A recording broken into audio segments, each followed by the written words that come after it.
Hello, everybody. Live from the Xfinity Lounge, this is the PHLY Eagles postgame show presented by Bet365 and Ashley. Oh, boy, do we have a great show coming your way tonight. Presented by, it's the PHLY show. We got Super Bowl champion Vinny Curry. We got champion of something, Jamie Lynch. What a night it has been here in Philadelphia. Champion Fantastic of misery stuff. And champion of misery, that's good. We're going to hear from Fran Duffy. We're going to hear from EJ Smith. We're going to hear from you, the sickos in the chat, because, listen, we have been waiting for the Philadelphia Eagles to put together a true team performance on both sides of the ball. All three sides of the ball, if you will. And in this game, boy, did they do it. The worst EPA per drive they've had on defense since the start of last season. The worst EPA per drive they've had on offense since the start of last season. This team rounding into form in week 6. Vinny Curry, what's your takeaway? Man, we gave up over 150 yards rushing. Too many missed tackles. The pass rush was invisible. This is horrible. I'm pissed. Yeah, Opie and Anthony, Cam Skattebo and Jaxson Dart combining for 156 yards rushing and 4 touchdowns in the 34-17 loss for the 4-2 Philadelphia Eagles. Jamie, how about you? I mean, this is one of the worst possible Philadelphia sports evenings I've ever lived through. From a baseball collapse to that performance in the second half was just comically bad. I fear that the Eagles are somewhat broken. Not saying it's irreparable, but something's up. Something's wrong. Vinny, you know much better than me what a locker room is going through right now. You gotta tackle. You gotta tackle. You gotta wrap up. You gotta tackle. It seems bigger than that. Damn. Now listen, they entered this game without Jalen Carter. Sure. Quinyon Mitchell leaves the game in the first half. And that's huge. Did you feel like there was an effort issue tonight? No, I feel like the guys was there. You just have to tackle. It was so many missed tackles that turn into X plays and big plays after contact. Like you got to tackle. You got to tackle. You got to tackle. You got to make the plays when it's time to make the plays. You have to tackle. And then we got them to rather it was second and long or third and long, and it was the man had all day back there. Yeah, Jaxson Dart. We ended up getting 2 sacks. 17 of 25 for 195 yards, a touchdown, no interceptions, 104.6 quarterback rating. I think there are 3 positives from this game if I'm an Eagles fan. Number 1, last year at week 6, they didn't seem very good either. Okay? So Fair. Maybe it's going to happen again. Number 2, maybe this makes the Broncos feel more embarrassed for treating last week like they won the Super Bowl. Maybe this team's not very good. Yeah, and the Giants play the Broncos next week. That's true. And number 3, we have the report from EJ Smith about what happened after the game. And that is, now keep in mind that this show is not part of the PHLY Eagles weekly universe. This is a separate entity. So what I will tell you this. Eagles fan in handcuffs getting walked out of the stadium sees ZB and goes, "I love your work, Zach." And then turns to the officer and goes, "That's Zach Berman." So there you go. That's a pretty funny anecdote from the evening. I laughed a lot tonight to kind of just... Russell Wilson's throw was very funny. That was very funny. That was like 8 yards behind his target. And then it was so bad I had to laugh. Yeah. And yet you do have to be appreciative of the fact that the Eagles did go out of their way to really shore up the kickoff return game. What the hell is going on there? Oh man, kickoff return game. Damn near, I felt like Jalen was under pressure, like no other. Offensive line is not very good right now. Listen, I just hope they take this weekend to really to freaking rest up, man. Sorry, Chad. Listen, it's a banged up team. Short weeks are tough, but the truth is the talent disparity in this game, even without Landon Dickerson and Jalen Carter and Quinyon Mitchell, it's still so heavily tilted in the Eagles' direction. This is an embarrassing, potentially rock bottom moment for the Eagles. The per play stats in this game, they're a pretty even game, right? The Eagles were moving the ball on offense. Jalen Hurts throws his first interception of the season, a terrible throw. He misses a wide open DeVonta Smith on what could have been a touchdown. That would have been a game. Listen, that would have been a game changer. That would have been a momentum swing. Mm-hmm. They were down by 3 points at the time. Oh man, that would have been a momentum swing.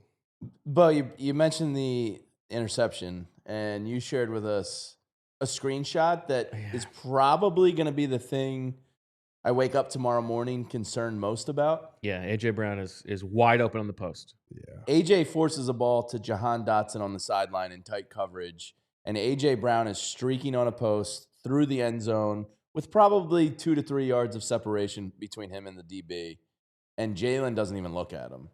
And with how their relationship has been, and when A.J. looks at that tape and sees how open he was, I fear they're getting to a point where this is slightly more problematic than it was.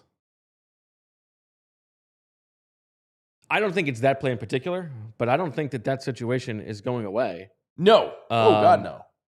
Because listen, he did throw the ball to A.J. Brown plenty tonight. Sure. 9 targets, 6 but catches it was a for 80 forced yards. interception versus a touchdown. He had just thrown him the ball, and then it was actually right after the play where A.J. got banged up by Paulson Adebo, which I don't know why they picked up that flag. That should have been a penalty. Yep. Didn't make a difference in the outcome of the game. But yeah, I mean, A.J. Brown was wide open, and it was a weird series where Jalen Hurts was just like one look to his left and throwing it to his left like 6 times in a row. So you understand why Cordell Flott was able to jump that pass.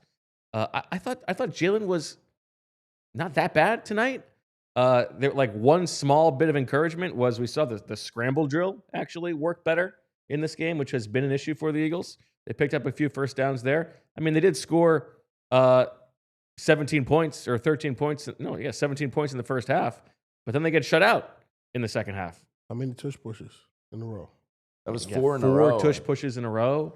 Micah Parsons tweeted, this isn't football, trash emoji during that. I mean, the 4 in a row I do is like, what are we doing? That was Harry High School. Like, that was kind of embarrassing, if we're being honest. Like, I find the tush push funny, but like, there's a point. But and then my other thing is, to the DB's credit, we have a young group back there. You know, they're young, but when there's no pass rush, just correlate together. So the guys, you know, they trying to cover their man, and Jaxson Dart looking like Joe Montana. It's just I mean, but Jaxson Dart, Cam Skattebo, Lil Jordan Humphrey, Wandale Robinson, Theo Johnson, Jalen Hyatt. These are the people who made the Eagles defense have their worst game since Vic Fangio took over as defensive coordinator. That is pathetic. Yeah, I think if I'm Howie Roseman, I'm starting to make calls at halftime of that game and, you know, maybe call some of those bottom feeders in the NFL and try to target either some edge or some cornerback guys. I don't think this cornerback 2 situation is really sustainable. I like Keely Ringo a little bit, but to rely on him if you have Super Bowl aspirations right now feels a little sketchy. But to Vinny's point, there's also no edge rush to go with it. Right. And those two are a marriage. And this feels bad. Nolan Smith can't get back quick enough. I'm telling you, because when you don't have when the pass rush not up the ball and make the secondary look a little, and those guys are out on an island. Yes, and they're not good enough to be on an island. Right. You need if if they're not both going to be good, Let me just tell you need one of them to be elite. And we've been in the locker room with some veteran DBs, so you could tell there's no veteran DBs back there because you would definitely hear it. I mean, I don't know what Asante Samuel Jr.'s neck situation is right now, but Wait, hold on. What do you mean? Like they'd be getting on you? You What? you got to get home, right? Yeah, they'd be like, man, where are you? Yeah, it'd be a lot of arguing. Okay. You know, I was watching the one show that UNBG had on when he called Fudge Bumpy. Yeah. You should have a lot of that. Should have a lot of that standing out. You know what I mean? It was just you gotta have that because we also know that we're in this together. And I didn't see togetherness. Mm-hmm. The correlation I'm sorry, I just didn't. It was like a disconnect. There's a lot of smiling, fist pumping. Like we ain't doing that. We ain't fist pumping till we know we up and all that. Interesting. A lot of things I just like, oh wow, this is a little different. It's interesting. When the last time you seen the Eagles defensive player fist pumping when we losing? Yeah. Chat, help me out. No, Vinny, because I'm curious of it all. Because when you know that there is stuff going on between leaders on the team, can that trickle down and affect everybody in the locker room and like sap everybody's energy? No, that's when you got to listen. You got to ignore the noise. You know, that's when you pull together strongly, together. Mm-hmm. You know, that's why football is one of the greatest games played because it takes they take the whole team, all 11. But let's separate the two for a minute because you have Lane and you have Mailata and you have like your senior offensive veterans. This is the youngest defense in the NFL, if I'm not mistaken. Yeah, that's what I'm telling you. You can tell. Tonight you can see. You can do tell. they have that guy on the defensive side of the ball? Like that was Darius Slay last year. Or is Zach Bond supposed to be that guy? Because he's the most veteran player on that defense. Who's the person on the defense that pulls everybody together? I don't know if they have that guy right now. As an outsider, I'm not in that locker room, but I would say Zach or N'Kobe. Now, Reed Blankenship is a captain. Jalen Carter didn't play in this game. Right. But is Jalen a vocal Smith type? is injured. But yeah, when we can, next man up mentality, like this is, you gotta be ready to go. I mean, this is bad. Howie has to make a move. Like, because I still believe there's a good football team in there. And right now, what you're seeing from the the edge passing group and the cornerbacks is not sustainable. This is not sustainable. I mean, look at that wide receiver room that cut you up tonight. That's pathetic. That's a trash wide receiver room. We can call it what it is. The group that started tonight is the worst wide receiver group in the NFL. Fantasy. No, those guys are all on waiver wires, Vinny. Damn. Yeah, I mean, you got like this game starts with Lil Jordan Humphrey mossing Keely Ringo. All right, I guess we can go home. I mean, what else do you have to say, right? Like, that's bad. Damn.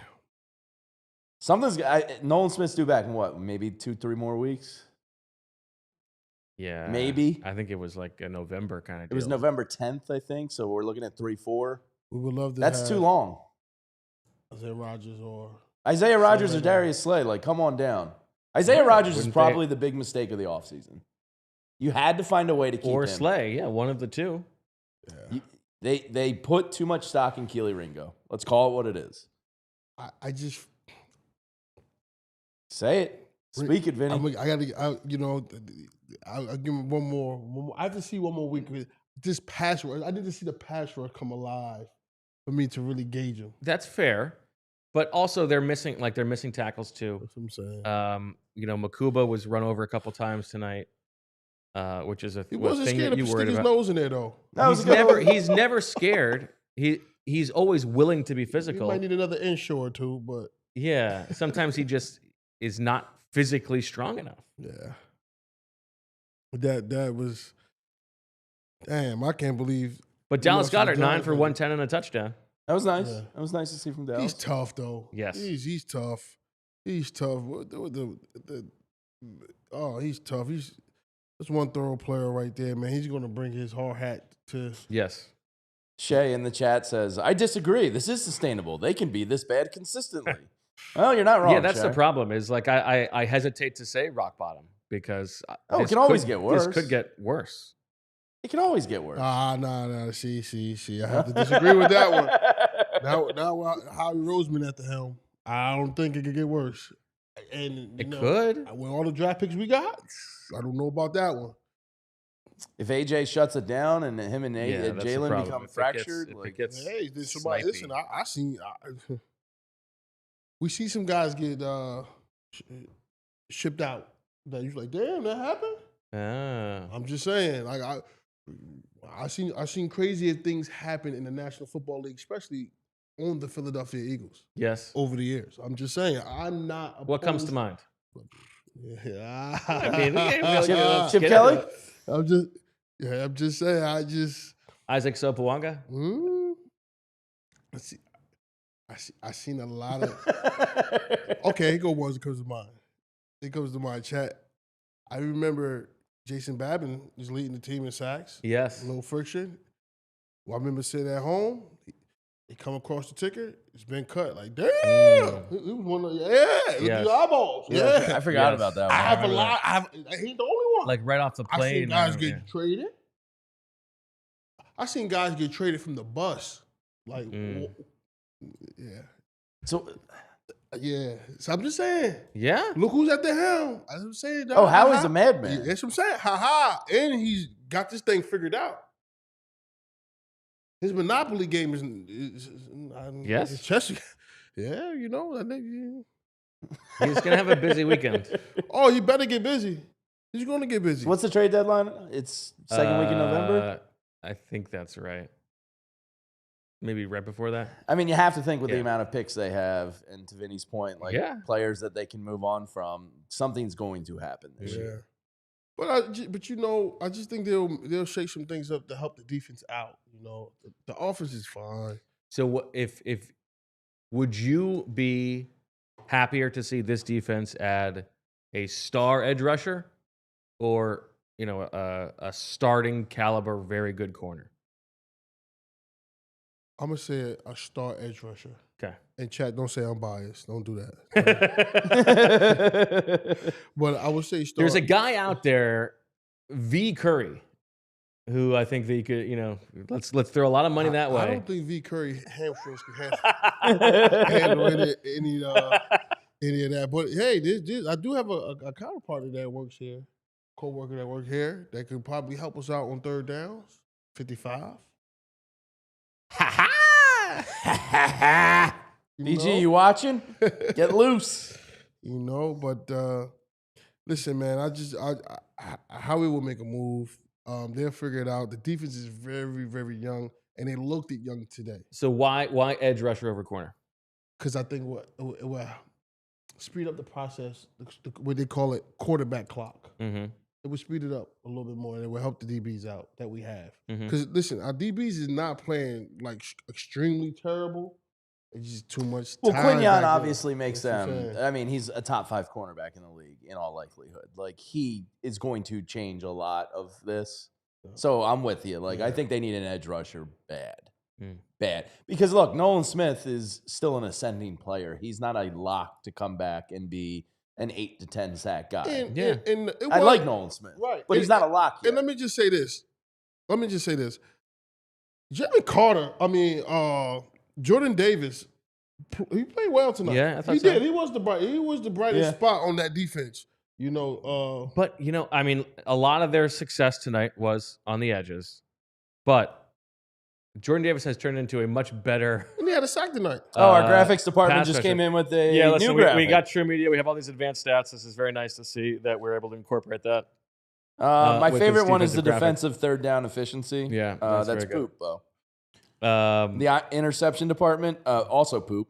Fumbles, poop. Sacks, poop. And defensive turnovers, poop. Yes. So Giants were 11 for 16, or 69% on Nice. third down in this game. What were we talking about in the middle of that? We were talking about Jordan Davis. Jordan Davis. Was the Jordan Davis has brightest spot. really taken a leap as a pass rusher, it feels like. absolutely. But he is not being it's not all on him at all.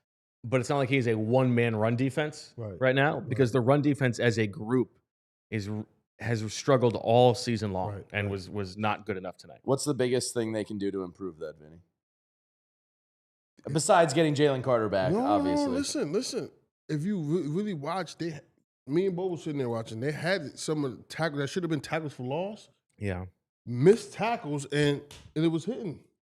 You know, you got to tackle. Listen,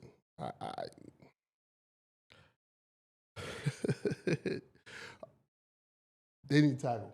Yeah. They need to tackle. Everybody need to look themselves in the mirror and understand, like, everybody looking for a pop. Just get the man down to the ground.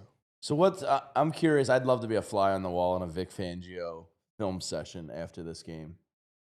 What is that going to be like in there? You didn't play for the man. Yeah, I did, but you have an idea of what he is and what he's about. I'm pretty sure he's pissed off because even the blitzes that he did call that should have hit home was just missed tackles. So I'm pretty sure he's pissed off. But I know if that was us, there would have been a lot of MFing going on, a lot of stuff thrown. And in front of the room, they had this like iPad that control to the projector. I done seen that get smacked and broke. Because one of Sirianni's things, and Bo, you can maybe back me up here, is that they call people out on the film reviews, and it's like positive and negatives, and there's like more or less a score sheet. Is that enough motivation for these guys? Is that all the motivation they need? Thursday night football, I gave up over 150 yards rushing. The man had 98 yards rushing and 3 touchdowns. You tell me. Something need to be broke. Whether it's a chair, an iPad, something need to be broke. I can't tell you when the last time it looked like this. Yeah, it's been a long time. I can't. And I'm going back over a decade. I can't tell you the last time it looked like this on Thursday night football, especially. Yeah, the national TV aspect, I guess, does. I mean, that should really you kind of got your nose stuffed in the poop.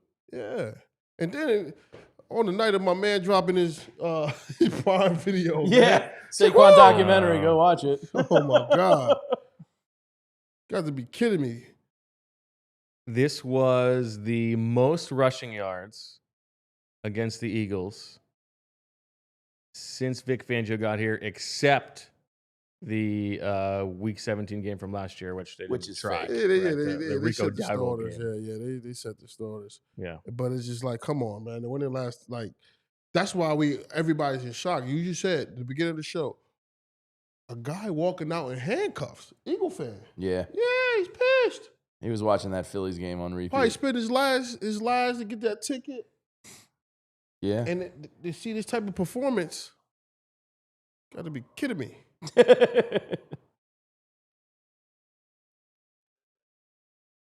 No. So, oh my gosh. They ask AJ in the locker room. EJ, we will play this because EJ just put it in Eagles game day. They ask EJ in the locker room about the meeting with Jalen and Saquon. And AJ goes, I don't recall a meeting. There is trouble in paradise, folks. This feels untenable at this point.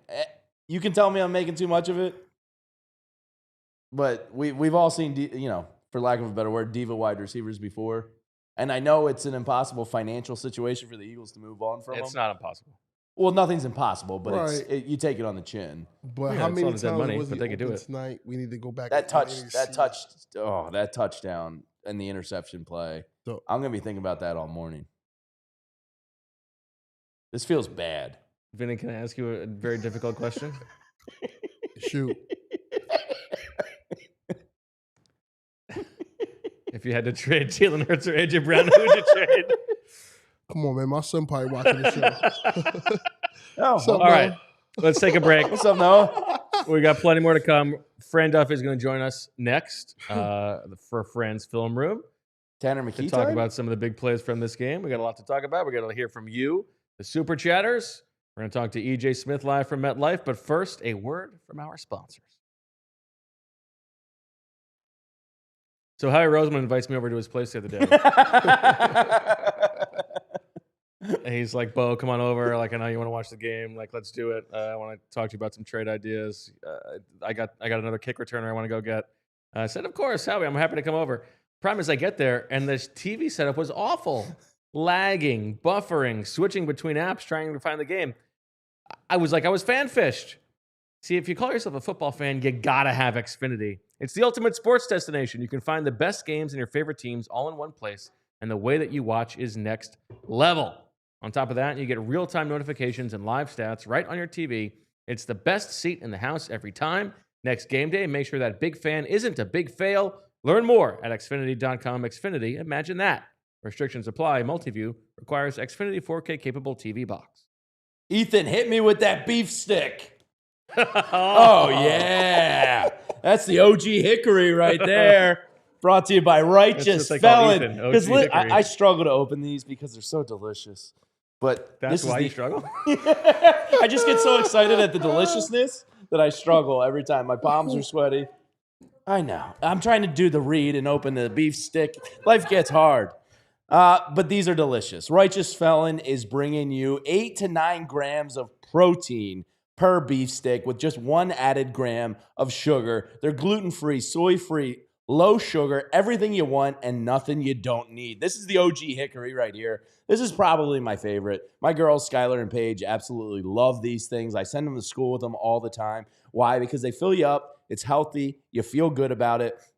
They have 4 different varieties. They got the fiery habanero, the lemon pepper turkey, and also the street taco pork. And you can grab all 4 flavors at righteousfelon.com. The best part, in my opinion, they're a local company based right here in the Delaware Valley. Use code PHLY20 to get 20% off your first order.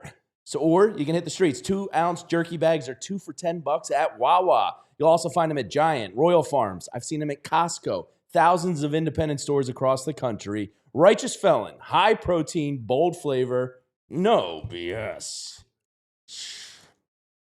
All right, back on the PHLY Eagles postgame show. Julia, can you shoot Fran the link to come on, and then we'll get him shortly. Damn, let's go to the super How chats. beautiful was it? How beautiful was it when we just was winning with our 123 passing, 60 yards rush. I know. It was a beautiful day. We was giving out beef sticks.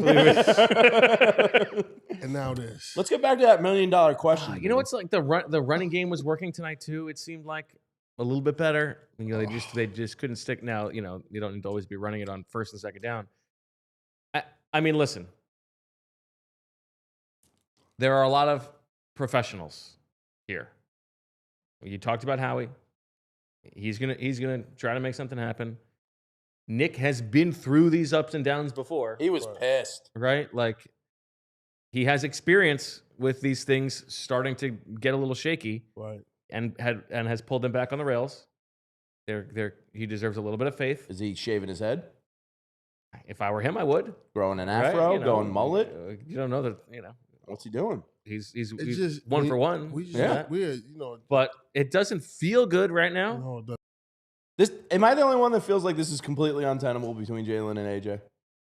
I feel like it's broke. Like it's already over.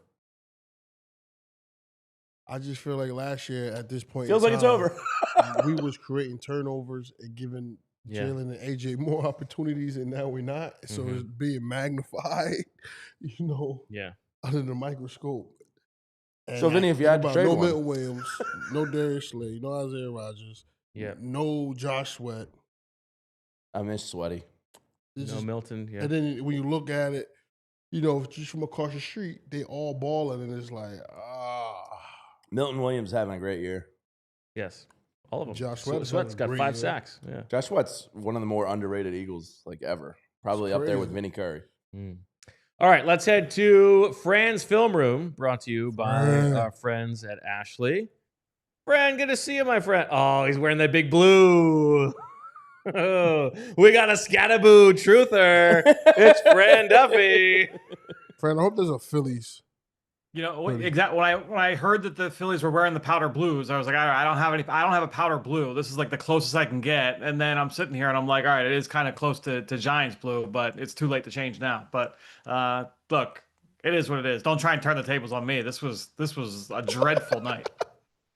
Skattebo, have they done that? Not yet. I'm sure Al Michaels would love to do it though. Fran, if you had to trade AJ or Jalen, who are you trading? I can't even as soon as Bo said it, I was like, I hope you don't ask me because I can't even wrap my head around that debate. Fred, I told him my son watching, man, he love the Eagles too much. He'll start crying if you trade any of them. You know, those is his guys right there. Yeah. My wife and son would not let me live that down if I were to answer that question at midnight on a Thursday night in October. All right. Before we get to some of the snappy snaps here and the grabby grabs, I mean, what did you think? What was your takeaway?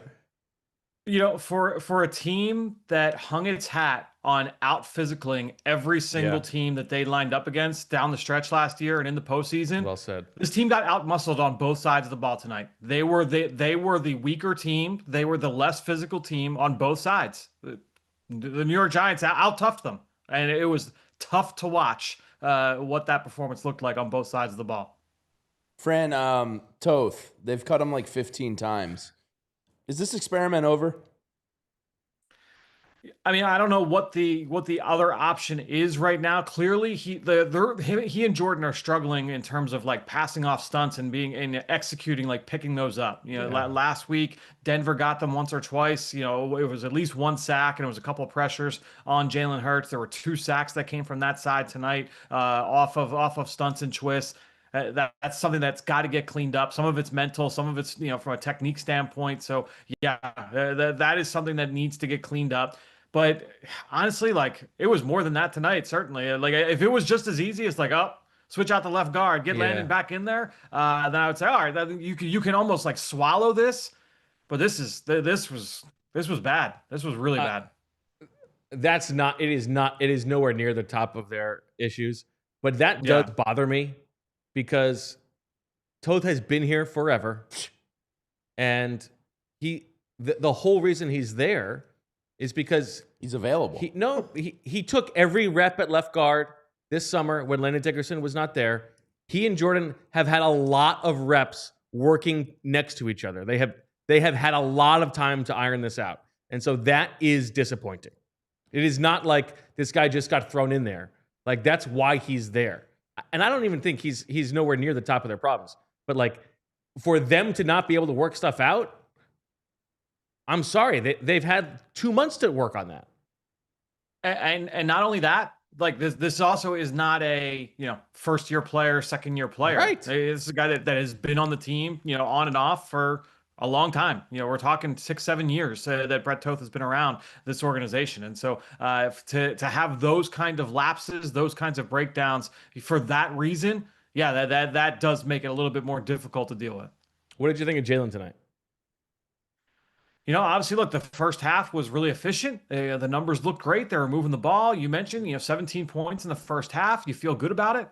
But to get blanked in the second half the way that they did, where they leaned into the pass game, that to me, like, they were running the ball with authority in the first half of this game. They come out and you had 2 explosives from Saquon Barkley on the first 2 plays of the game. You had 4 straight runs to start this game, and then they finished it off with the pass. To punch it into the end zone, but it's like, all right, like, they found something. They should be able to run the ball against this team. This was one of the worst run defenses in the NFL. So they come out and they say, we're going to establish the run here in this one, and it worked. And in the first half, it looked like they were running the ball well, better than they had at any point in this year.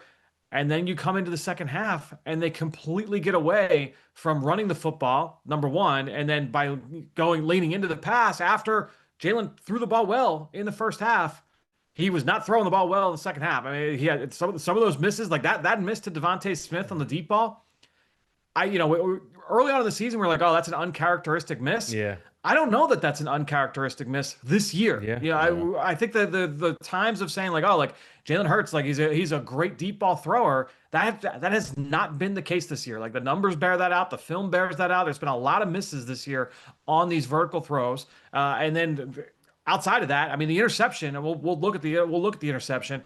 The interception is a terrible ball. You can't miss inside on an outbreaking route, on a quick out route, especially against against man coverage, because that corner is sitting on that. The only way he's going to make a play on that ball is if that ball is put exactly where it was.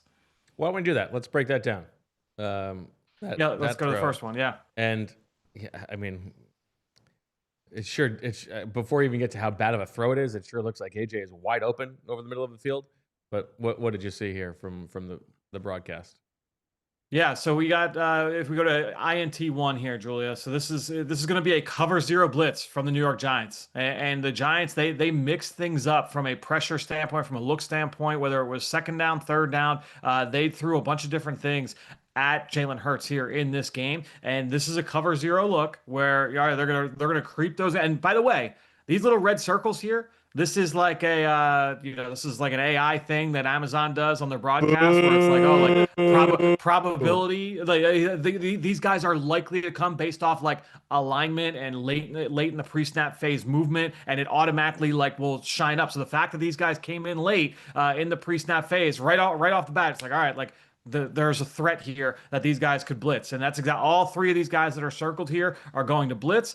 All those DBs that are in the secondary are going to be playing man-to-man coverage. So this is cover 0. You have a 6-man rush. It ends up being a 7-man rush because Saquon Barkley stays in to protect. So it's a 7-man rush with 4 defenders playing straight man-to-man coverage, no safety help in the middle of the field. Julia, if you go to the next shot here, basically you've got 4 routes here. And honestly, 3 of the 4 you are viable options for Jalen Hurts. Jalen he's gonna go to the quick out route to Jahan Dotson to the far left. And honestly that's a route that he throws a lot. It's clearly one of his favorite routes to be able to throw. It's a tight window because there is a margin for error here where if you miss this inside, there's the threat to go the other way. You have Dallas Goedert in the slot. You can see that he's basically wide open here. It's 2nd and 10. You can't go broke making a profit. If you hit Goedert here on this play against man-to-man coverage against a safety playing from depth, like that's at least 5 or 6 yards. But again, his first read here was going to be Jahan Dotson.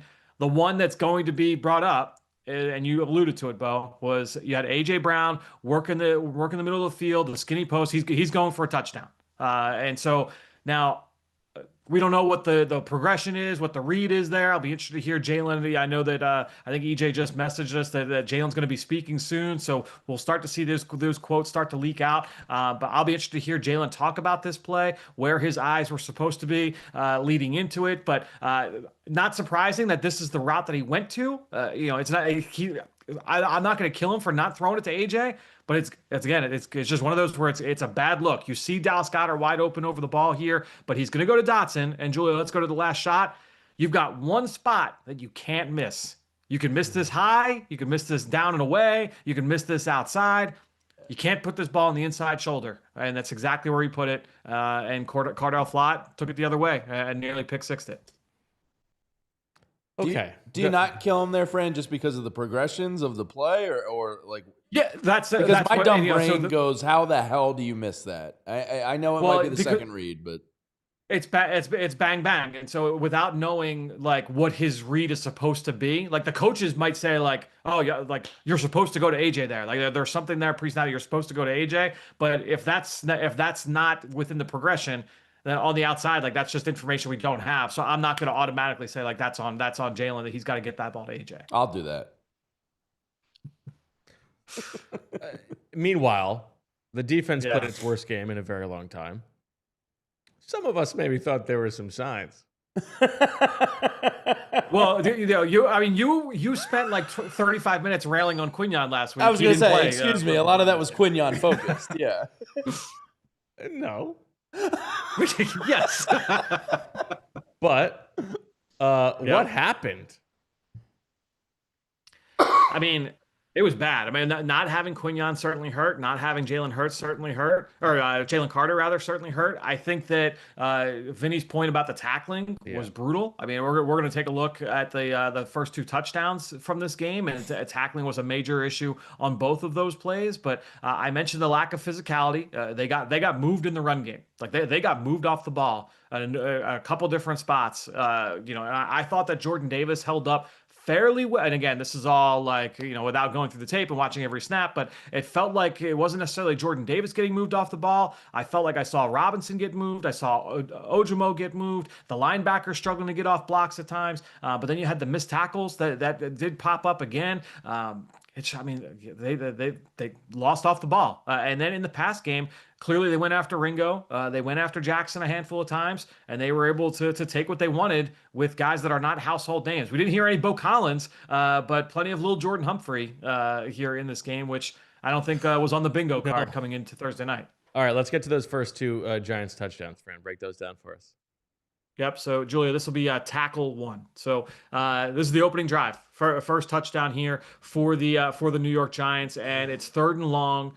You're going to have Zach Bond up on the line of scrimmage. You have Campbell up on the line of scrimmage. It's looking like it's going to be pressure. It looks like it's going to be a blitz here. But if you go to the next shot, you're going to see that Zach Bond is going to fall out, and he's essentially going to be serving as a spy here on Jaxson Dart. Now, what you see, this was a theme throughout the night, where you start to see the defensive line start to constrict the pocket. You start to get it, but they couldn't finish. Yeah, this happened they all couldn't the get time. hands on Jaxson Dart. They couldn't get him to the ground consistently enough. I think they finished with 2 sacks, but really, the one was a scramble that he fell down, falling forward, and then ended up that it was a sack for 0 yards. I think they credited that one to Jordan Davis. And then there was one that was like, you would probably say was a quote unquote real sack. They could not finish in the backfield. They could not pressure Dart enough. I was looking through some next gen numbers, and it was like, whether it was against the blitz or not, like Dart was very effective.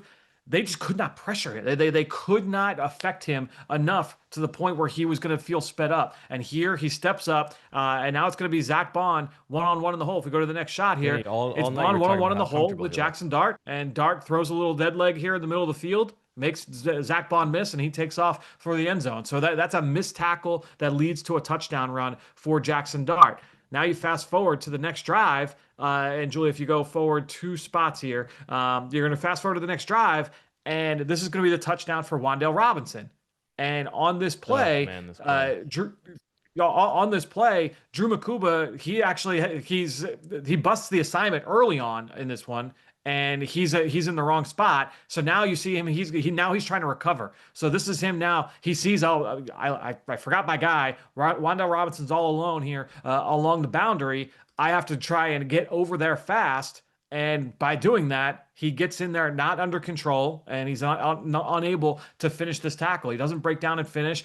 Julie, if you go to the next shot, you can see that Robinson just kind of leaves him in the dust there. So, and Vinny, you alluded to it. It's not like a lack of want-to with Makuba, but this was an issue that popped up during his time at Texas and during his time at Clemson, was that, he is a physical player. He is a competitive player. He is an instinctive player, but there are times where, that smaller frame, he was like, sub 190 at the combine. That does show up when he's trying to play through contact.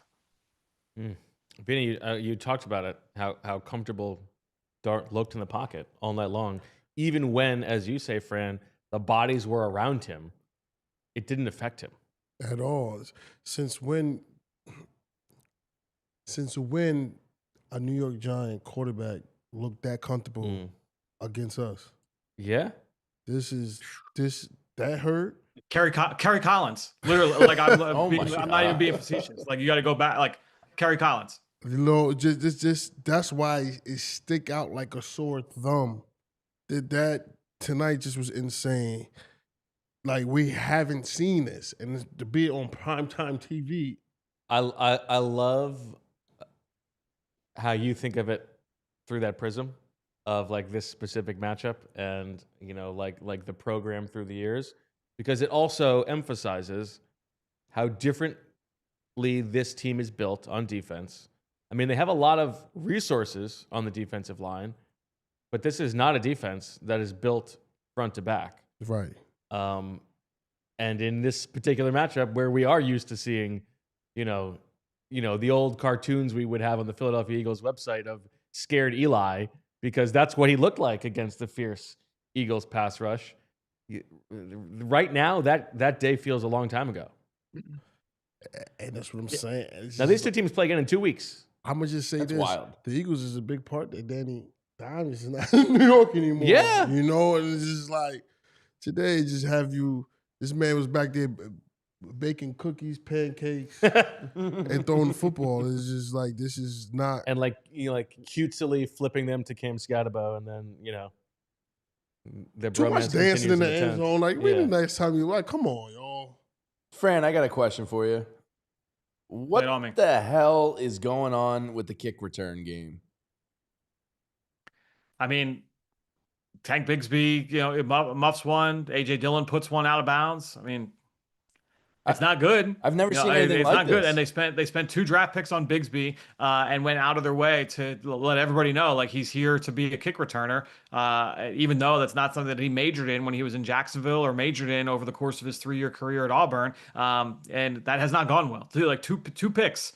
2 day 3 picks spent on that position when they went then 2 weeks later went and signed Xavier Gibson, who has been like a Pro Bowl quality returner over the course of his career here in the NFL. And he has not seen the field in this role yet either here with the Eagles. Would you believe, seeing where the Eagles are in terms of average starting field position, according to True It's Media? got to be the worst. It is not the worst. 28. Not the worst. It is the second worst. Only the Las Vegas Raiders have a worse average starting field position on the season than the Eagles at the 26.9-yard line. Which, by the way, like, that is the fact that you're talking about a quarterback in Geno Smith who has like turned the ball over a bunch, and so like field position can get super weird there, and you have a quarterback in Jalen Hurts who has only thrown 1 pick all year, and so like you would think, all right, the field position battle won't get too wonky there. So that, I think that speaks even worse to the kick return. What do you do? Is Tank Bigsby here? Can I ask you a question? We got AJ Dillon dropping a kickoff return. We've got AJ Dillon taking like receiver reps at the end of the game as a 3rd down running back. What happened to Will Shipley? Yep. Good question. He's healthy. Yeah. Those are the things he's supposed to be able to do. He was the highest drafted running back since like LaShawn McCoy, I believe. I feel like we said that a lot last year. How is AJ Dillon getting that role? Yeah, no question. I think that is a viable question. And I think when you're looking at Shipley, like that's what you drafted him in the 4th round to be that type of presence, because I had questions about, can he be like a real like 3-down backup? Like, is he going to be like what AJ Dillon can be in terms of between the tackles and sustaining carries in terms of playing through contact? I don't know about that, but this guy plays in space. He can catch the ball really, really well. He can return kicks like that. That to me, like that was his role coming out of Clemson. And I know that there were people in the building that felt that way as well. So for him to not be the primary, target getter there, curious for sure. He's also looked good when he's played. He's looked fine, and in the summer he looked good. So I just get him on the field. I just think the other big thing too, man. Like I was looking at this before I jumped on. This is the most expensive offense in the NFL by a wide margin, like $30 million more than second play. Like, so to have, and it's after that, it's one of those classic the difference between that 1 and 2 is the same as between like 2 and 17. It's like one of those kind of situations there where they have a lot of money, and we know, like we talked about it a lot this offseason. Money is not like flowing the way that it was, 4 or 5 years ago in that organization. So if you're putting that money down, if you're putting that much into the bank for this offense, for this unit, and you're getting this kind of outcome where it's below average in every metric across the board, if it's not downright bad in certain metrics across the board, to get that kind of output, I don't think there are going to be a lot of happy campers on the second floor over the Nova. And that is also why we spent all offseason talking about draft investment on that side of the ball. You got to flip it eventually. Who are the young homegrown players on offense right now? I mean, Jalen and DeVonta, but they're mid-career now, right? Like Juergens there's nobody on the offensive line. Those guys are mid-career. There's nobody coming. I mean, You can't draft everybody. They're happy to have Jahad Campbell. He looks awesome. But it's not an ideal team building situation right now. No, and look, and it worked for them a year ago, and so I think it's like one of those, all right, well, we'll do it one more year, and then maybe next year we'll be able to kind of flip this. But again, like they've dealt draft picks in the last couple of months that's taken away from some of those resources that you would have next spring to be able to backfill on that side of the ball. So yeah, it's going to be a tight needle to thread. As we've talked about the last couple of weeks, I don't think this Jalen Hurts, AJ Brown thing is going away. I'm fascinated to see if Jalen gets asked about AJ's comments tonight and what that looks like. It's Fran, good. we asked Vinny this earlier. If Howie Roseman's already making calls around the league right now, what's the more pressing need, defensive edge group or cornerback 2?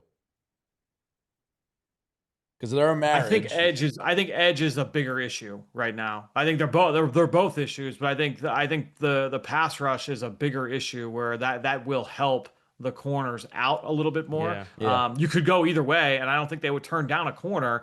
You did just give up a draft pick for Jacorian Bennett, so there could be something there, I guess. But right now, and this is how I kind of felt, back in the summer, they have 3 number 4 corners on the team right now. I think that when you're looking at that group, it's playing out that way. It's still a little early, Fran, but do you have any just like gut reaction of which might be the better pool to draw from around NFL trade deadline?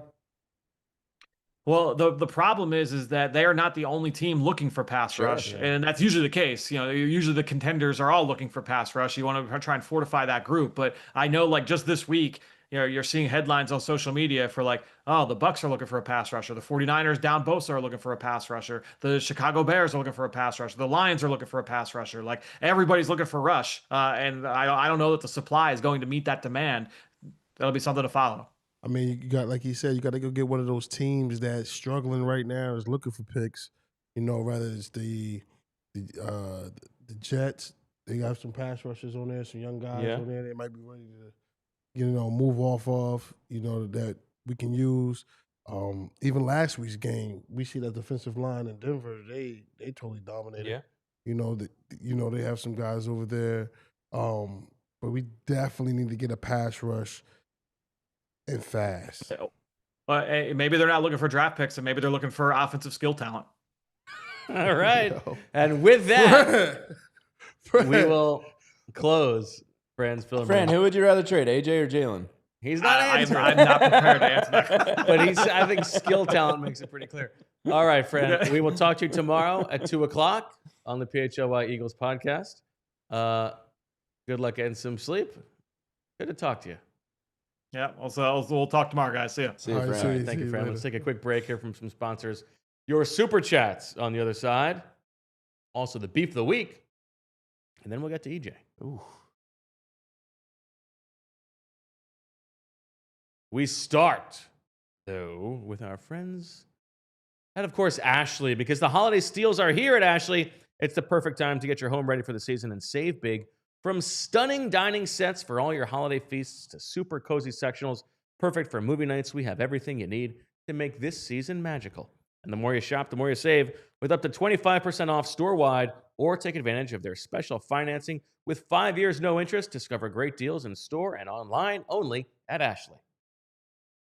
And let me tell you about the Parks Casino. There's always another way to win on the Bet Parks online casino app. Check out the new casino app with games like Huff and More Puff and Fireblaze Sky Queen, a Bet Parks exclusive. The only app I ever use to play my favorite casino games in the palm of my hand.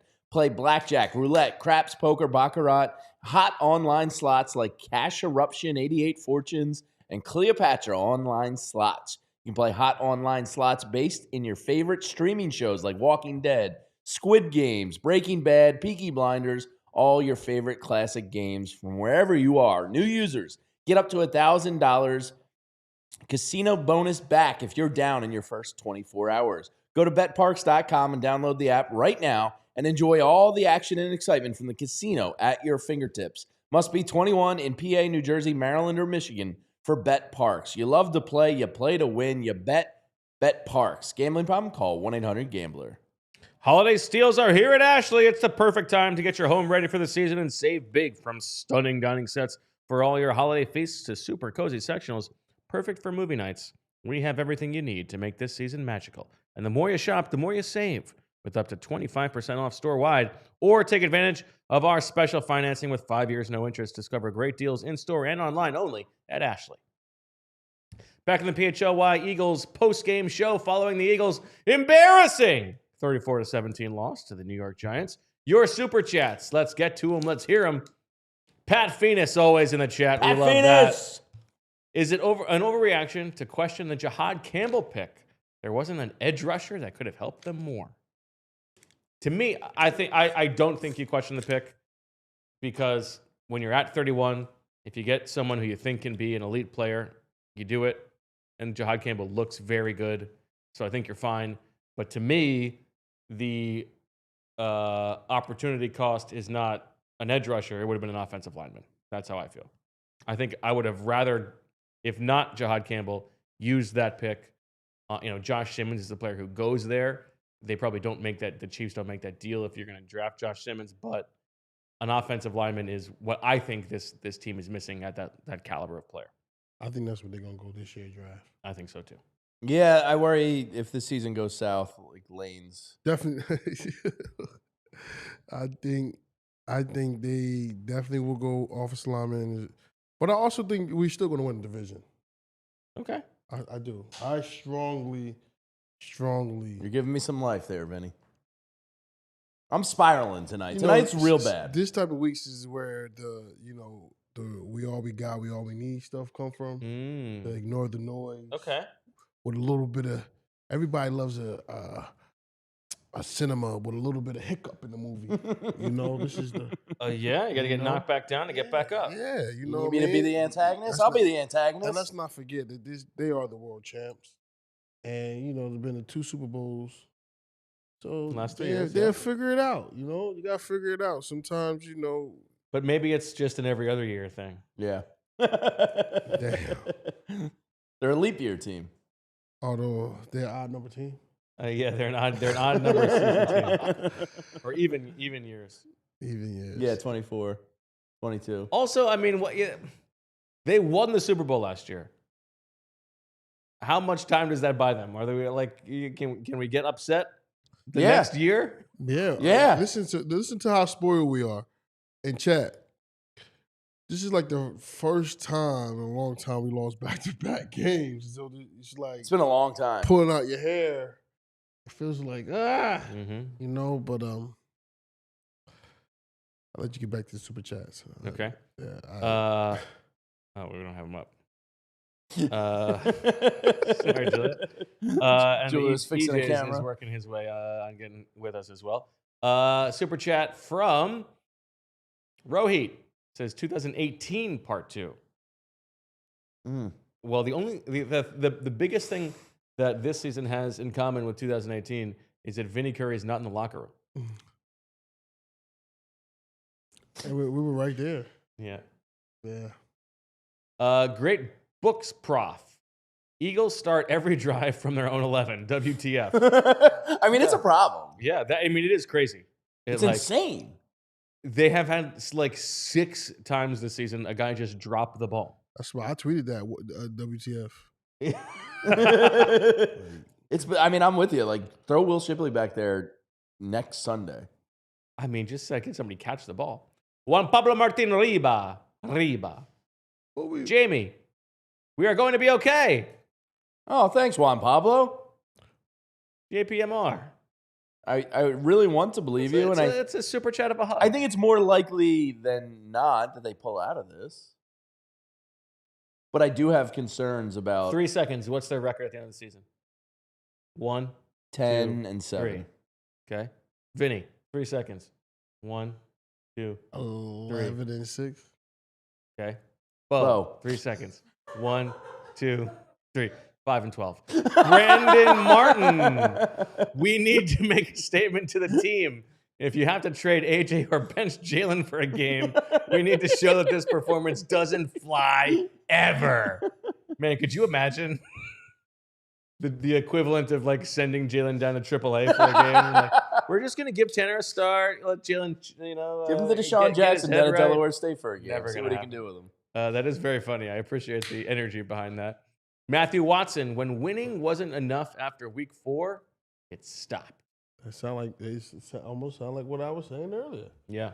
When we win, everybody, I want to see this. Yes. I want to see that. Yes. Now we just want to see AJ it win. included. Dinkelberg. Nick already shaved his head last year. The ante has to be higher now. What do we think? Full body shave? Ooh, Nair. Yeah. Yeah. Eyebrows like they did to Avonte Maddox when he was a rookie? Did they shave his eyebrows? Yes. That's messed up.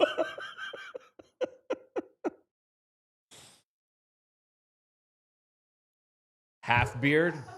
You got a half beard? That was my laziest Halloween costume in college. Just half. Was half man. So I had like a shirt that was cut in half. I shaved half my face. Terrible job. Yeah, but is there any pictures of half? I'm about to say, I wish we had some pictures of that. I don't think they're out there anymore. We were in college in the camera era, really. Yeah, this was in Australia. Oh, yeah. Nice. How much do you think Kevin Petula starts feeling it? He been feeling it. And if Sorry, how much worse does it get? If he didn't have a pep in his damn step, then we're not doing a good enough job. Yeah. What's wrong with him? All right, Vinny, let's get to the beef of the week. Tough picking this week. We need a lineman from you. This is, of course, presented by our friends at Righteous Fill-In. At Righteous Fill-In, they give the beef of the week. It's like their employee of the week. We give it to an offensive or defensive lineman. Who are you going to give it to? That OG Hickory was delicious. You could go Jordan Davis. Patrick Johnson had a sack. Jordan Davis, I think, you called him out earlier. Cam Jurgens was not his worst tonight. Yeah, Lane didn't give up a sack. Lane didn't give up a sack. Can I split my beef for the week? Vinny? For you? Yeah. You can do it. Listen, let me give both of y'all half and half of the the Hickory. Oh, I already ate it. Yeah. We got half more and than half. I'm gonna go Lane Johnson. Well, OG. Okay, so OG Hickory for Lane. OG Hickory for Lane. He's the OG, yeah. And then Jordan Davis. Because he had some good running stops when he was on first and second down. Yeah, and he rushed the passer well a little bit. And he did. So those are my beef for the week. Jordan Davis, I'm going to give the sole survivor because he's the only Georgia defensive lineman left standing right now. Sole survivor's good. Yes, I agree. Yeah. There it is, your Righteous Felon beef of the week. Let's take another break so that we can be joined on the Xfinity Mobile call-in line. I'm very by our curious Eagles insider to hear how this locker room EJ was. Smith. Me too, and I'm curious to see what Jalen had to say. Yes, me too. All of that coming up next. Omaha! Omaha Steaks. Ha ha ha. Right now is the perfect time to stock up with the exceptional handcrafted flavor and convenience of Omaha Steaks. Every steak is perfectly aged to maximize tenderness and hand-cut by master butchers in America's heartland. Grass-fed, grain-finished beef that has more marbling for exceptional flavor and is the choice of steakhouses and professional chefs around the world. Omaha Steaks delivers an exclusive lineup of USDA-certified tender steaks, and their fan-favorite filet mignons have achieved the distinction of USDA-certified very, very tender. Get fired up for fall grilling with Omaha Steaks. Visit omahasteaks.com for 50% off site-wide during their Red Hot Sale event, and for an extra $35 off, promo code EAGLES at checkout. That's 50% off at omahasteaks.com and an extra $35 off with promo code EAGLES at checkout. See site for details.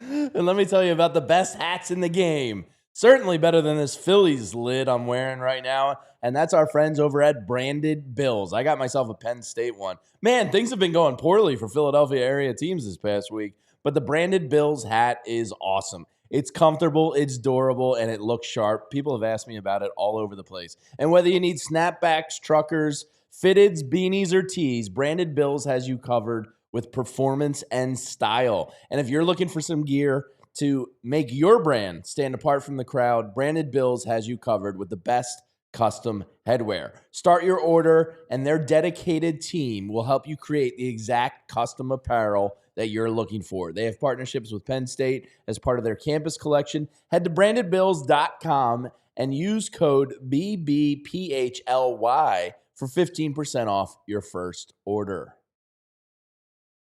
All right, we are back on the PHLY Eagles podcast. Let's ring, dial up the Xfinity mobile call-in line and listen to our Eagles insider, EJ Smith.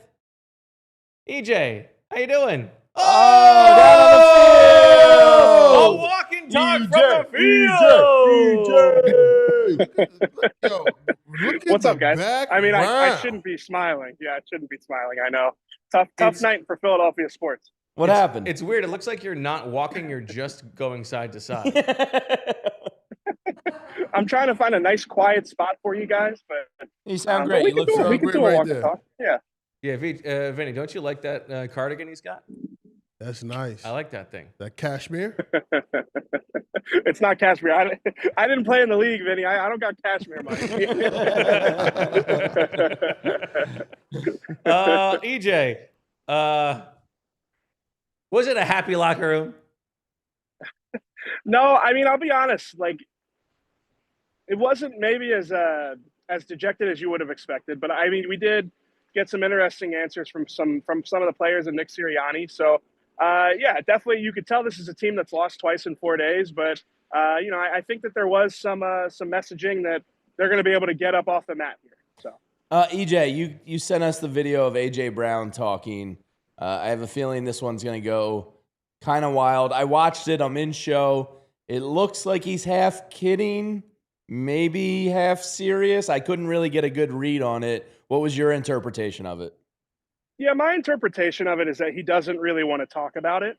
But I think that, listen, his answer leaves it open for interpretation. That is the nature of how he answered it, to not really acknowledge that it happened, to say he really didn't know what we were talking about. So, again, I understand why it's going to make the rounds. I understand why it's not going to be received well. But I do think the general purpose that AJ had with his answer was to just kind of get past it. Yeah, I mean, he could have just said, "Yeah, I don't want to talk about that." But yeah, right.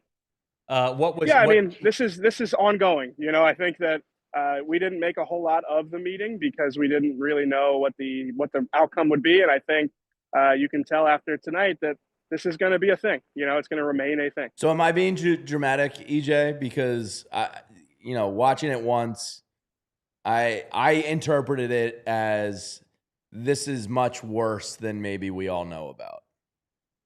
Yeah, it depends on how you want to look at it. And I think that alarm bells are ringing. This is the widest margin of defeat the Eagles have had since the 2023 season. I think that's honestly, it's fitting. I think that this was a real test for this team on how they would respond to adversity. And to play the way that they did, I do think that there's a lot of valid concerns to come out of this game. Nick Sirianni kind of chose to go the other way, and I'm curious to hear what you guys think of this. He said that they've been here before, that they were 4-2 this time last year as well, and obviously they came out of it. So I do find it a little bit interesting. Nick Sirianni said a lot over the last few months and really since the Super Bowl that they're not going to talk about 2024.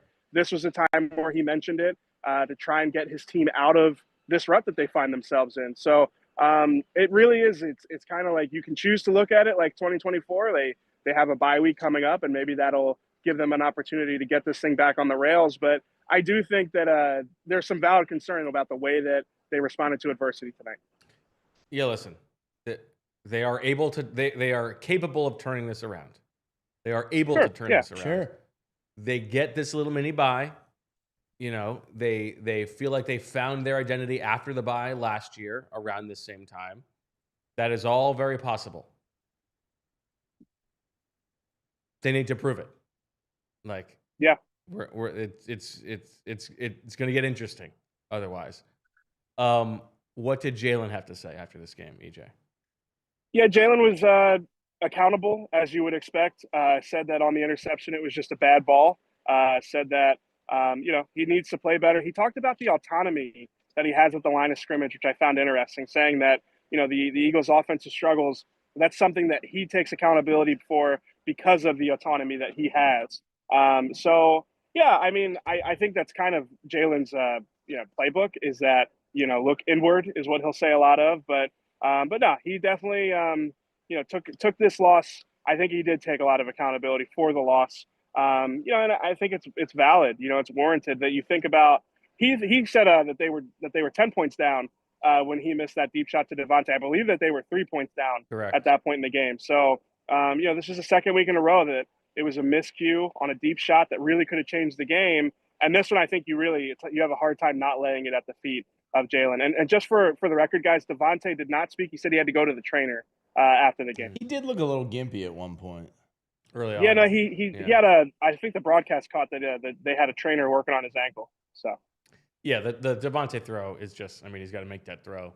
And then the interception, Yeah. Listen, his first interception of the season. He's allowed to throw interceptions.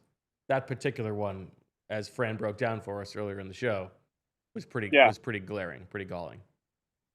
Yeah, especially I'm excited to see Fran's breakdown, but it did look like he had AJ Brown on a deep crosser. AJ said that it looked like Jalen was reading the man side of the progression and not the zone side, which is where AJ was. So, but still, the misses really stand out the last 2 weeks, especially, the interception less so, but because of how they had an opportunity to really swing the game. And yet, while the offense has been the bigger problem all season, in this game, here we go, EJ. Well, yeah. Why don't we just open it up? Would you like to apologize for anything? Well, wait. Let's preface this with Quinyon wasn't in the majority of this game. Yeah, to me, the defense, it's like we talked last week about is Quinyon Mitchell or Jalen Carter the most important member of this defense? They were without both of those guys, and I think it showed. I think it can be that simple. Obviously, you'd like to see him play better. I think that's I think that is too excuse making. Yeah, I don't know. To me, it's like I'm not trying to excuse the defense. They didn't play well today. I don't want to do this again for a second week in a row. But I do think that they lost probably the two players that they could afford to lose the least. I was going to say they're two best players. They gave up 34 points. They had their worst defensive performance under Vic Fangio against a bunch of jabronis. So what? They were down their two best players. Look who was on the Giants. This was against Lil Jordan Humphrey. No, it's worrying, I would say. The way the defense played in this game. But at the same time, if you tell me that Quinyon and Jalen Carter are back next when they come off of the other side of this mini bye, I'm not as worried about the defense as I am the offense. Okay, is it going to be Jalen Carter from last year or Jalen Carter from last week? Yeah, no, it's a fair question. It's a fair question. But even Jalen Carter from last week at least commands attention and respect. EJ, were you at the? I can't believe how soft you are on the defense. They got I'm not pushed trying to be soft around by Cam Skattebo. To me, I do think that the offense is just a bigger story right now. They have so much talent and they are underperforming. EJ, one of those. Were you at the Lane Johnson scrum? Because I was, yeah. Okay, his comments about we were winning the first 4 games but not dominating kind of jumps out at me at maybe a larger concern.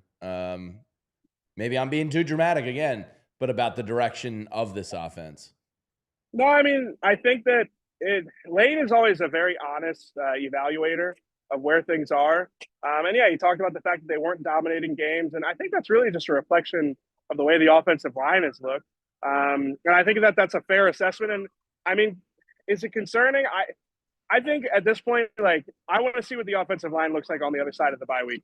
I want to see once these guys get a chance to catch their breath a little bit to see if they can recover some of what they had last season. Saquon after today said that he's tired of talking about how close they are. He's tired of coming out after the end of the games and saying like, "Oh man, we're so close to it." And I understand that, but the thing that stood out to me from Lane is that he talked about their predictability. And he talked about it in the context of like on first down, they're struggling in the run game, which puts them in third and long situations, makes them predictable. But we see this Eagles offense, and it is predictable. It just is. They don't run a lot of concepts, and I think they've gotten away with that for a while because of how talented they are. And right now, they're not winning their individual matchups enough to be this, one-dimensional is probably not the right word, but, this to be this overly simplistic at times. So, you don't really get a good answer from these guys. I don't think that I don't think they have the answer for why they are so prone to these prolonged stretches with these 3 and outs and just not being able to get anything going in the second half.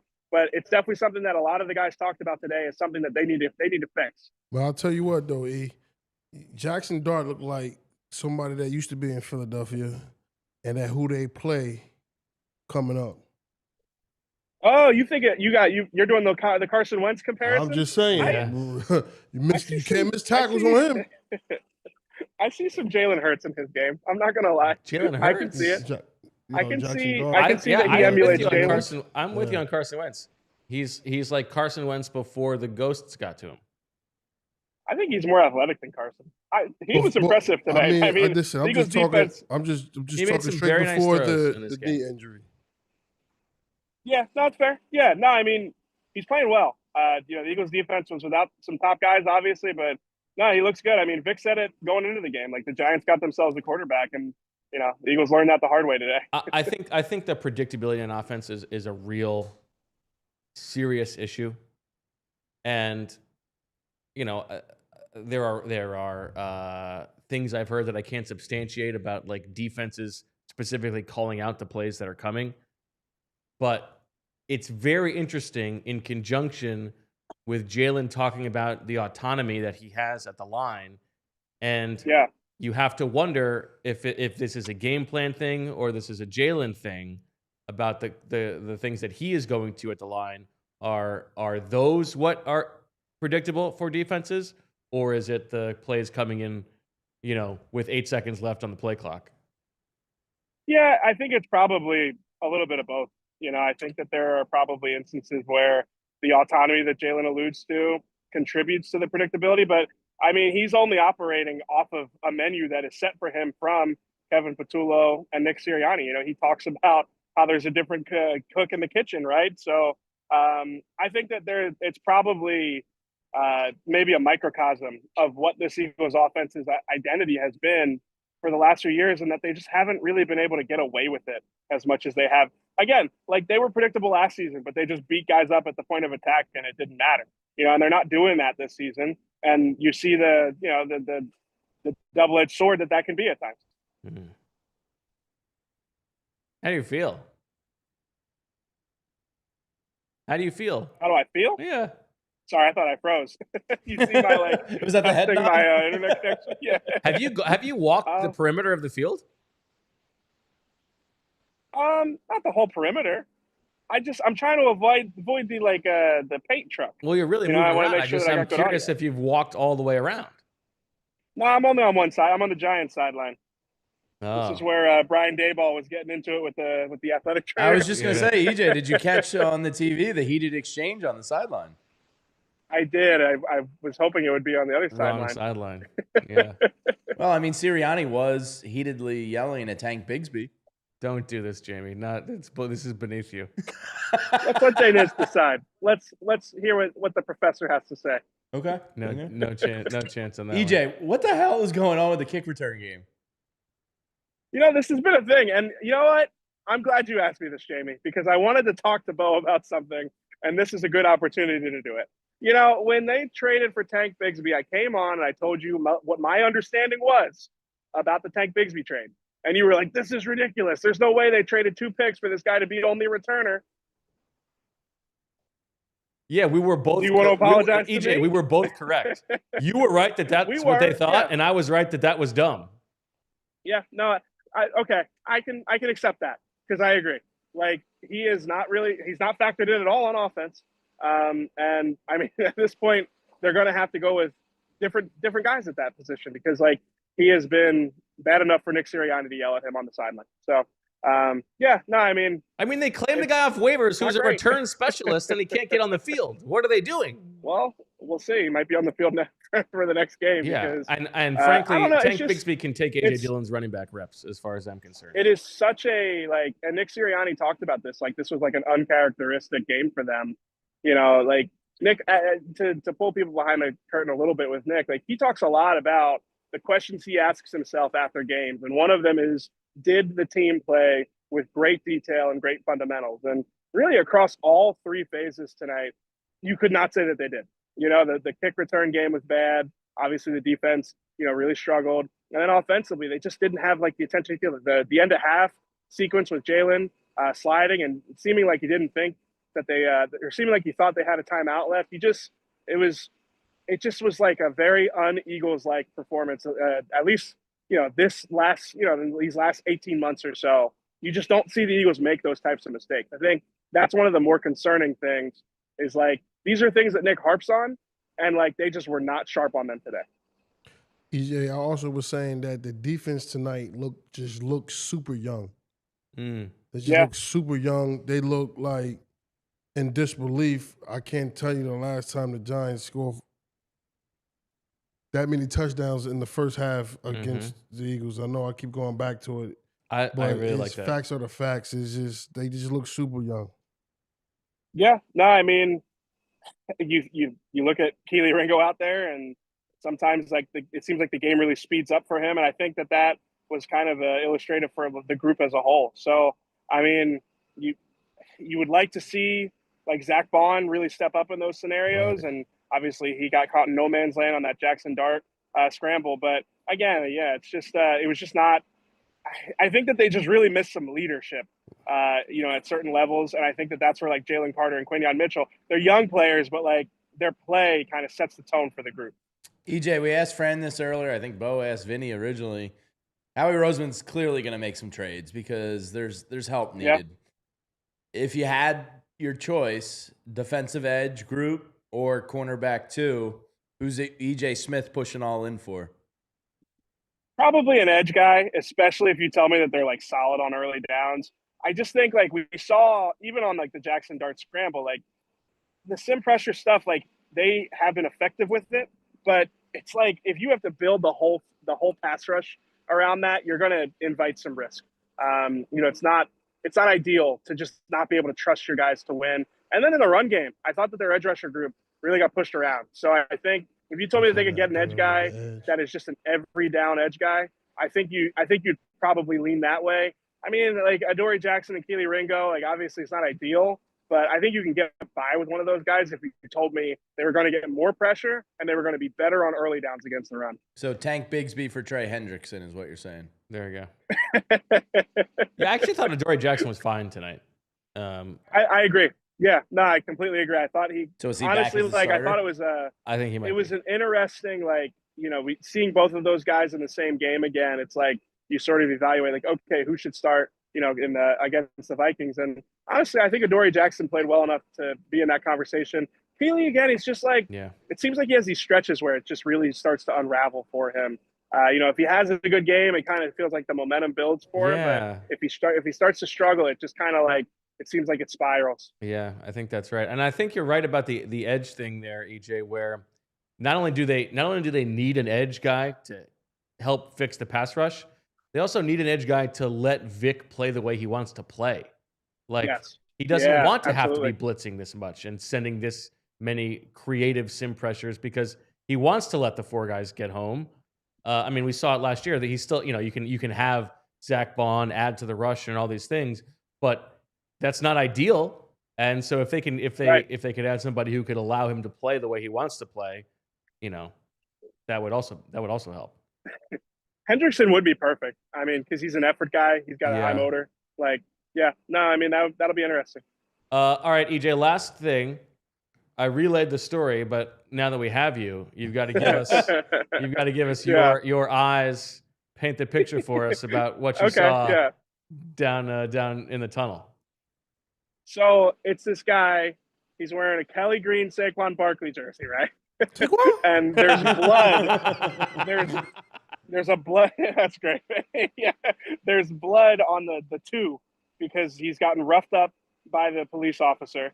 You know, I guess he maybe ran on the field. I don't know, but got roughed up by the police officer. He's got he's got blood on his jersey. Okay, police brutality. This guy looks like he's been through the ringer. He definitely looks like he had a rough night. Watched the Eagles lose, got in trouble with the law. He's handcuffed. He's walking through the bowels of the stadium, and he walks by all of us, and he turns and he goes, "Zach, I just love your work." And Zach, of course, you know how Zach. Oh, thank you. It means a lot. Thank you so much. Yeah, that means a lot. That means a lot. And the guy turns to the police officer, escorting him through the hallways, and goes, "That's Zach Berman." Like the police officer's gonna go, "Oh, okay. Well, now let me just set you free so you can meet your hero." So Zach was very flattered. He was very flattered. I think he enjoyed it. That is perfect. So funny. I mean, I feel like an intrepid reporter would interview that young man. I mean, you'd have to ask the police officer. But I mean, hey, it was Zach Berman. Yeah, that's great. That's awesome. Yeah. All right, EJ, what are we going to be reading tomorrow on the early bird? I know you got a long night ahead of you. You got a long drive back too. It's gonna be a tough one for you. Nah, that's what we live for, Bo. Right? This is the job. I mean, given the pace you're walking around that field, you might just walk home. I got to stay warm, right? Yeah. I went cardigan, not sweater. You'll be reading about the Eagles offensive players, especially kind of making sense of this game. And I'll probably try and get some of the 2023 panic. I'll try to address some of that in the early bird. So be sure to read that 5 a.m. tomorrow morning. Well, everybody become a diehard so you can read that. Thank you very much, EJ Smith, our Eagles insider. We love you. All right, guys. Yep, All right, thanks for having me. Thanks, EJ. Yep, thanks, guys. All right, we got one more piece of business here, and that is the Ace Hardware temperature check. That's right, the temperature check. Now, I don't know what's the... I think it's hot. Yeah. In a bad way. Well, I can't tell you. Do we go it's really, really hot, or it's really, really cold? I think it's really hot. Well, because I'd rather be cold than hot. Cold as ice. I get real grumpy when I sweat. Like if I don't have AC, I'm miserable. My wife and kids can tell you. Like when I just get grumpy and pissed. It makes me irritable. Yeah, I'm with you. So I'd rather be cold. So I think the Eagles locker room is hot. They need to turn. The temp down. There's some sweating going on. Yeah. Julia, why is that so funny? You think this is a girl I want to make you sweat so you can't sweat no more kind of situation? Yeah. Okay. Oh, you think it's cold? Yeah, Julia thinks they're ice cold on offense. Vinny, right now. where do you weigh in on this? The hot or cold? It's getting hot in the kitchen. It's getting hot in the kitchen. It's too hot in the kitchen. Get out. Can't stand the heat. Get out of the kitchen. Yeah, that's what I was looking for. I mean, AJ might be saying, "Get me out of this kitchen." That's only presupposes that he hasn't said that already. I think there's a scenario where that already happened. And that has been your Ace Hardware temperature check. Things are hot or cold, depending on your perspective. But did you see how AJ was joking about it? He's clearly trying to joke through it, but it was me tonight laughing through the pain because this was epically just a horrible night. Look, I'm a Zamboner. I don't care that much about the Flyers. It's a regular, but the Phillies collapse, epically bad. That I laughed through that second half because it was so bad. I just had to laugh my way through it because the reality of it was so bleep that I don't want to live in that. So I just... Jamie, give me the Phillies player whose aura and personality you would like to bring to the Eagles and vice versa. Ooh. Man, there's so many bad Phillies right now. Yeah, but the good one. Who's the I think Harrison Bader's interesting. energy would be good for the Eagles right now. Okay. I think I already got a lot of white guys. Well, Christopher Sanchez. Yeah. Or maybe Ranger Suarez. Ranger. You could use some Ranger. Yeah, the Eagles could use some Ranger. Yeah. And we're probably never going to see him again in a Phillies uniform. That's sad. Yeah. Yeah, I would go with Ranger. Okay. How about and who could the Phillies use from the Eagles? They need a little bit of they need a clutch performer. I think they need Quignon. Okay. So it's Quignon with you. I'm obsessed. What can I say? Vinny, did you like it? Did you like a mini buy? Yes. What do you do? Yeah, what do you do during these 10 days? How many days off? You get to check out? Yeah, tomorrow I will like to hope that they do some recovery and take care of themselves, but also look themselves in the mirror. They get ready to go on this stretch. So what do you do on your NFL Sunday? Are you watching games? Are you ordering takeout? Are you spending it with the family? You getting together with boys, watching football? Yeah, they're probably gonna, enjoy themselves with their families on Saturday. Sunday, you're watching a little bit of football, but you're getting ready to get mentally back into it. Is the group text firing on a Sunday when you guys are off? Like, are you guys watching the games? After a night like tonight? Yeah, the group text is going crazy. Group text is going crazy. Just to reset it, the Eagles return to action a week from Sunday at Minnesota. Oof, Brian Flores is the boogeyman. It could be ugly. This is... Ugh. I mean, we said this could be rock bottom. Losing to Carson Wentz would be rock bottom. Well, there's a possibility J.J. McCarthy could be back, right? Yeah. And then the week after that, they welcome this same Giants team to the Link, and that precedes the bye. So that is what the Eagles have ahead of them in the next. If they lose to Minnesota and the Giants come into Philadelphia and win, season 4 is games over. losing streak? It won't happen. Impossible. Just impossible. But it's not it's a non-0% chance. Yeah, of course. I mean, that Minnesota defense is good. Justin Jefferson's going to be a nightmare. Brian Flores scares me. There's like a 20% chance of that happening. I don't have all the confidence in the world that they're going to beat the Giants again. I mean, I think they will. A couple super chats from Chase Daniel Plainview, who says, "Is Jalen good enough to run a top receiver out of town?" That was the question that I asked. It's the $1 million question. Vinny, did you want to come around to that one yet? Vinny's answer is Xavier Gibson. Philadelphia Birds fan. So much for the important meeting after the Denver loss. Anyways, what needs to change the most? Offense, defense, or both? We can't tush-push all season. I don't know what the right answer is there. I'm going to say defense and special teams. They got to fix back there. Really? EJ kind of said offense. I think the offense needs to change more because the offense has most of its players right now. It's more veteran. It's more established. It's more expensive. It's more. Yes. It's got all the mores. But I think you're right, Vinny, that the defense, it's missing a little bit of juice and like the nastiness. Yeah. You're allowed to have a bad game. Sure. The Thursday nights are weird. But boy, was that ugly. I wonder how I feel tomorrow morning waking up, like digesting everything that happened. I wonder if I feel worse or if it's just like, okay, flush the turd, we're moving on. I don't know. After a loss like this, I probably, when we was playing, a couple of us probably wasn't getting no sleep. Yeah. A lot of texting. Yo, you up? Yeah, I'm still up. Would you guys watch tape immediately after something like this? Absolutely. And it's crazy. You could ask him this week. I will let BG watch it first. Okay. Then I will say, yo, is it that bad to watch? Ask him. He's going to tell you. I'm telling you. He'll tell you. And then I will watch it. But then we also, you watch it like that, then you love to watch with the group first. Okay. You should tell if it's going to be hot or cold with Jim. Okay. We're going to break something in here or right. like this. But most of the times, though, we never had crazy nights like this. In the very, very beginning, the first year we did a lot of nights like 16, this. Yep. Yeah. Then the next year we come up and win the Super Bowl. Well, that's exactly right. I never know what is going to happen.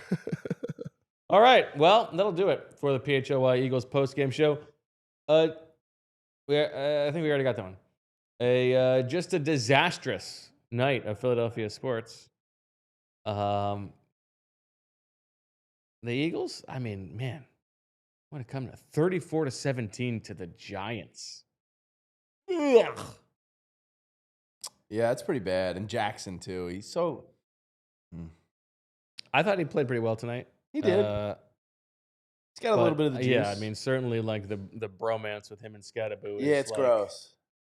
Hopefully, And did you see Yeah, I like that. Rush?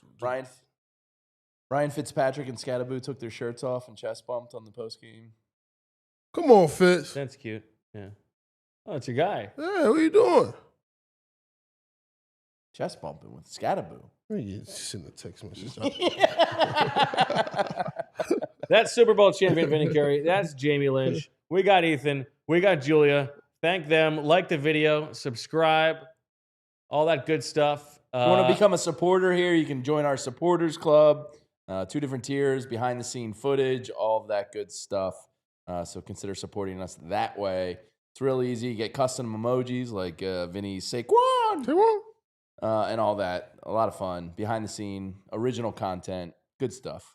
Join us for the PHLY Eagles show tomorrow at 2 o'clock. We'll have a tape review with Fran Duffy.